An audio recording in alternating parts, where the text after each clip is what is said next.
Already Vizag నుంచి వచ్చిన fans అందరికీ నమస్కారం. అంటే అతనికి ఆల్రెడీ అభిమానులు ఏర్పడినట్టుగా అనిపిస్తుంది ఇక్కడ చూస్తుంటే.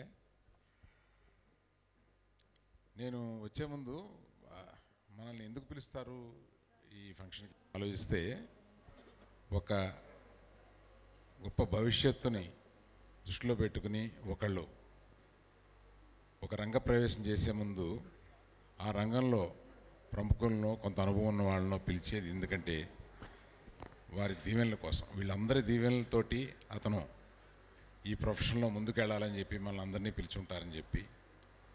అంతకన్నా ఈ మహాప్రయాణంలో ఒక 30 సంవత్సరాల పాటు ప్రయాణించిన చిరంజీవి గారి సమక్షంలో ఈ ఆడియో ఓపెన్ చేయడం, గంటా శ్రీనివాసరావు గారికి, చిరంజీవి గారికి, మా కుటుంబానికి, గంటా శ్రీనివాసరావు గారు వారి ఫ్యామిలీకి ఉన్న బాంధవ్యంలో మేము లేకుండా ఇది ఎలా జరుగుద్ది అన్న ఫీలింగ్ తోటి ఇక్కడికి వచ్చాం.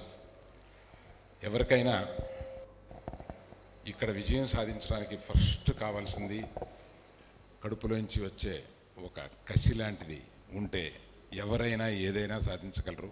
అది ఇతనిలో తప్పనిసరిగా ఉందని, దానికి సపోర్ట్గా ఎన్నో విజయాలు చూసిన జయంత్ గారు, ఎంతో అనుభవం ఉన్న అశోక్ గారు, వీరందరూ కలిపి దీన్ని నిర్మించి దీన్ని తప్పనిసరిగా సక్సెస్ చేస్తారని, రవికి గొప్ప భవిష్యత్తు ఉంటుందని ఆశిస్తూ సెలవు తీసుకున్నాను. నమస్తే.